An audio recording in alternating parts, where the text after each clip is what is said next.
Premier conseil, la hauteur du plan de travail. Aussi bien celui de votre plaque de cuisson que celui de votre évier. Commençons ici avec ce conseil très important qui est la hauteur de votre plan de travail. Peu importe si la plaque de cuisson est sur le même plan de travail que l'évier ou si elle est sur un îlot, ou inversement, d'accord ? Nous allons généraliser ici cependant. Nous allons parler de la hauteur spécifique du plan de travail où se trouve la plaque de cuisson et du plan de travail où se trouve l'évier. Faites attention, généralement, lorsque vous recherchez des hauteurs de plan de travail de cuisine, vous entendrez et lirez toujours que la hauteur standard est de 90 cm, du sol fini jusqu'à la limite supérieure de votre plan de travail. Mais qui détermine cela ? Est-ce que la hauteur standard est vraiment de 90 cm ou non ? Est-ce que c'est 90 cm que vous allez utiliser chez vous dans votre appartement ? Est-ce que cela vous convient ? Pour votre quotidien, pour votre famille ? Eh bien, cela dépend beaucoup. 90 cm est une hauteur que l'on détermine comme base. Ce n'est pas une norme, c'est une base à suivre. Maintenant, ce qui va déterminer si la hauteur sera de 93, 95 cm, 88, 85, c'est votre taille. D'accord ? C'est ça, plus vous êtes grand, plus les membres de votre famille sont grands, vous, votre femme, vos enfants.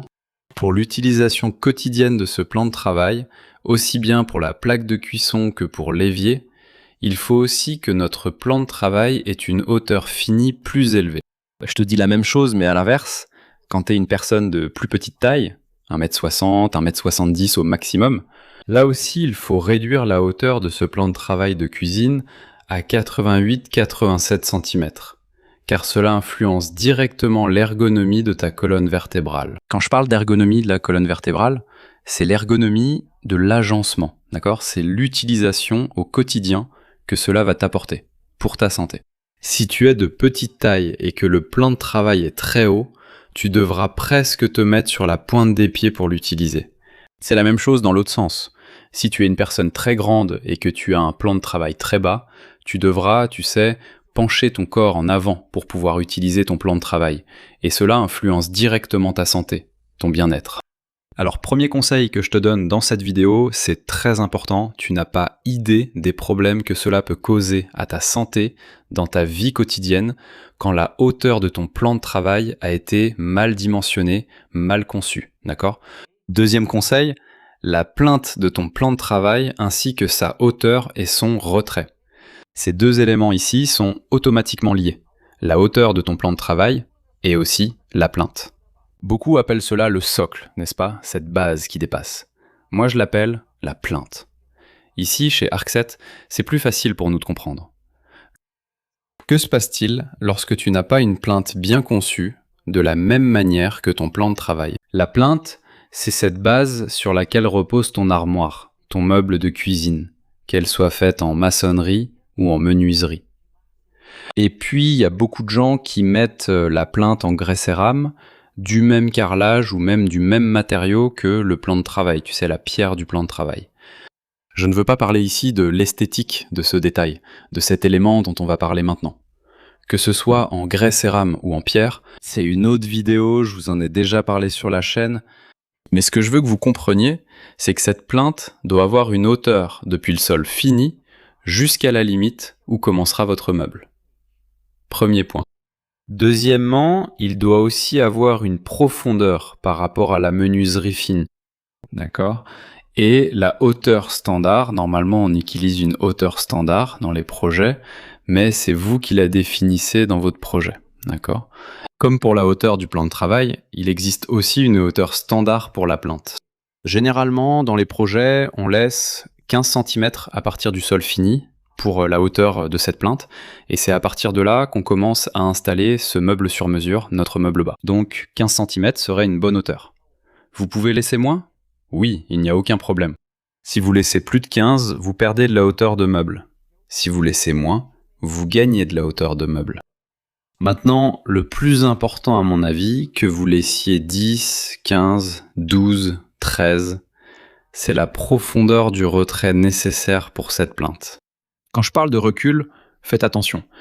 Votre meuble fini s'arrête ici, c'est juste de la menuiserie.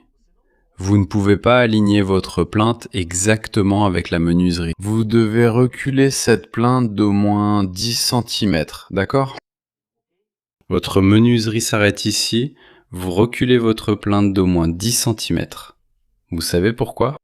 Quand vous êtes là, face à votre plan de travail, à votre évier en train de faire la vaisselle, devant la plaque de cuisson, le bout de votre pied, de votre chaussure, va taper contre cette plinthe si elle est alignée avec la menuiserie. Vous comprenez? Regardez simplement. Si vous vous tenez debout et regardez vers le bas, vous verrez que le bout de votre chaussure dépasse la ligne verticale de votre corps.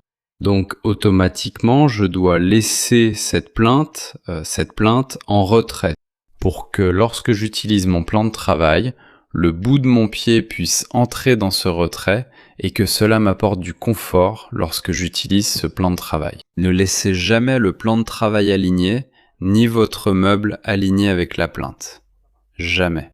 Si vous faites cela, vous allez le regretter amèrement. Je vous parle d'expérience car j'ai déjà vécu ce genre de situation où des clients m'ont appelé pour résoudre ce type de problème.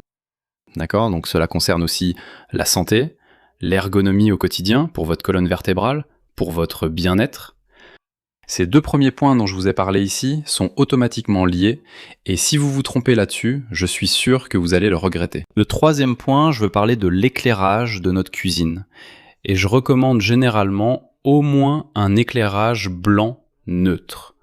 Je ne mettrai jamais dans un de mes projets de cuisine un éclairage blanc chaud. Ou même cet ambre, vous savez, ce jaune qu'on trouve parfois dans l'éclairage de notre cuisine, sauf dans des cas exceptionnels où le client l'exige. Il dit « je veux du jaune, j'aime ça, je veux avoir du jaune, du blanc chaud dans ma cuisine ». D'accord. Il n'y a pas de problème. C'est lui qui va décider, mais je vais conseiller qu'au minimum, il faut que ce soit du blanc chaud ou du blanc neutre, qui est un compromis entre le blanc froid et le blanc chaud. Le blanc neutre se situe au milieu du tableau, que l'on place généralement à 4000 Kelvin, d'accord? Vous n'avez pas besoin de vous inquiéter du dernier mot que j'ai utilisé ici, Kelvin. Ce dont vous devez vous préoccuper, c'est de comprendre que l'éclairage de votre cuisine doit être un éclairage clair. Il doit être un éclairage qui va apporter de la luminosité à votre quotidien. Ce n'est pas que le blanc chaud n'apporte pas de luminosité, mais comparé à un environnement social, intime, un espace de service comme la cuisine, je vais toujours vous recommander d'utiliser le blanc neutre ou le blanc froid. En dernier recours, le blanc froid. Le blanc neutre, c'est pratiquement une teinte d'éclairage que j'aime toujours utiliser dans les salles de bain, les cuisines, les buanderies et même les bureaux, d'accord? Mais donnez toujours la priorité à l'utilisation du blanc neutre plutôt que d'un éclairage jaunâtre dans votre cuisine, d'accord? Le réfrigérateur, loin de la cuisinière. C'est aussi un très bon conseil que je veux partager avec vous maintenant. Il existe des agencements, pour ne pas dire autre chose, que les gens aiment mentionner et symboliser. Utiliser des images qui montrent qu'il faut utiliser un triangle, le fameux agencement triangulaire pour votre cuisine. Regardez, l'évier est ici, la cuisinière là, le réfrigérateur là, etc. Est-ce obligatoire une règle? Non. La seule chose que vous devez comprendre, c'est que votre réfrigérateur, automatiquement, il doit être éloigné de votre cuisinière. Vous ne pouvez pas mettre ici votre réfrigérateur à côté de la cuisinière. On sait que le réfrigérateur, il dégage de la chaleur à l'arrière, n'est-ce pas? Cette vapeur-là, cette température, et puis la cuisinière aussi, c'est un endroit, une zone chaude. Mais réfléchis avec moi. Pourquoi est-ce que je mettrais la cuisinière juste à côté de mon réfrigérateur, sans aucune protection? C'est là, tu vois, réfrigérateur, cuisinière, plaque de cuisson par exemple. Ça n'a pas de sens, ce n'est pas logique d'avoir ces deux appareils l'un à côté de l'autre, parce qu'une certaine manière, l'un va finir par affecter l'autre. Soit le réfrigérateur va affecter la cuisinière, soit plus précisément, la cuisinière va affecter le réfrigérateur. Et enfin, le sol de ta cuisine. Je vais toujours recommander un carrelage satiné pour le sol de ta cuisine. Allons-y.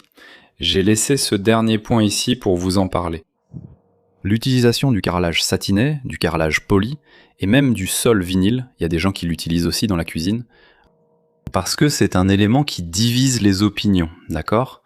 Par exemple, moi j'aime beaucoup utiliser le carrelage satiné dans mes projets. Il y a des gens qui aiment le carrelage poli, vous savez, ce carrelage qui est plus brillant. Certaines personnes choisissent parfois de mettre du vinyle partout dans la cuisine. Est-ce possible? Oui, il n'y a aucun problème. Peut-on mettre un carrelage poli dans la cuisine? Oui, il n'y a aucun problème. Vous préférez le satiné?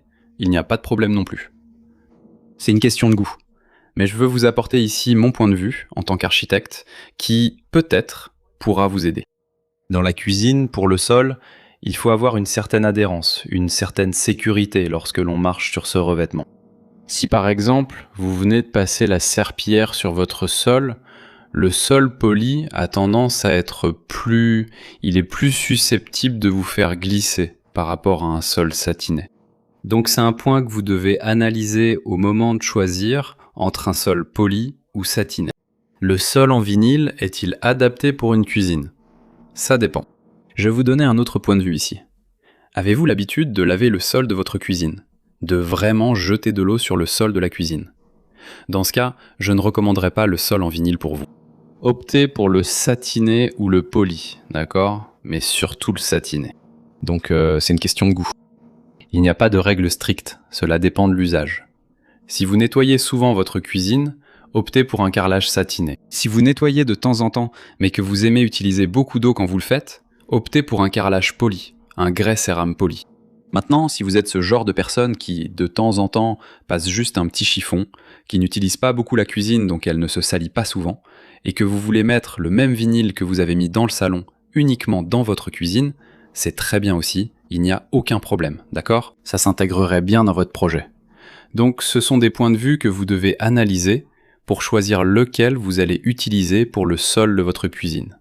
D'accord les amis? Donc voici 5 conseils, 5 informations que vous devez prendre en compte au moment de construire, de rénover ou de décorer votre cuisine. Il y a beaucoup plus d'éléments que je pourrais vous énumérer ici, mais à mon avis, ce sont les 5 principaux aspects fonctionnels que vous devez suivre, d'accord? Pour que vous ayez une cuisine fonctionnelle, un agencement sympa et une belle cuisine décorative, d'accord? Il y en a d'autres, par exemple le robinet, l'évier à poser, le verre, le miroir sur les portes.